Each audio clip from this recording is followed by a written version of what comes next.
Troisième mythe, le frein arrière, ça sert à rien.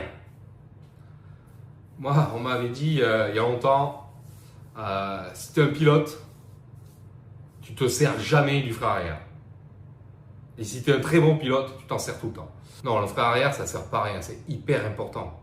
Il y a une règle d'or sur l'utilisation des freins. Si tu respectes cette règle d'or, tu ne seras jamais pris à défaut. Ce n'est pas une histoire de vitesse, ce n'est pas une histoire de je vais vite, je vais pas vite. La règle d'or, c'est comment épancher la moto. Je te la donne. Attention, moto droite, guidon droit, les deux freins.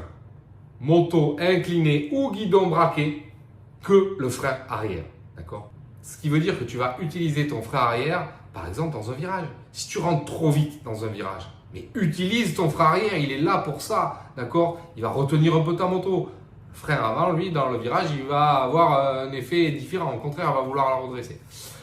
Donc, le frein arrière est hyper utile. Il y a même beaucoup de virages. Alors, des virages très serrés, par exemple les épingles, les demi-tours serrés qu'on fait. On rentre avec un peu de frein arrière. Attention, c'est ce qu'on appelle faire de la rétention. Donc, il ne faut pas en faire tout le temps de la rétention. Ça peut abîmer ton embrayage, ça peut abîmer ou faire chauffer ou glacer tes plaquettes ou les user prématurément. Donc, attention, utilise le frein arrière que quand il y en a vraiment besoin. D'accord ? On verra que si tu veux faire de la basse vitesse, il est très utile, par exemple dans le lent. Mais dans le lent, tu pourrais très bien freiner de deux freins quand tu es en ligne droite et dès que tu tournes, freiner que le frein arrière. Attention à ne pas faire de rétention quand tu fais de la basse vitesse. Là, c'est contre-productif.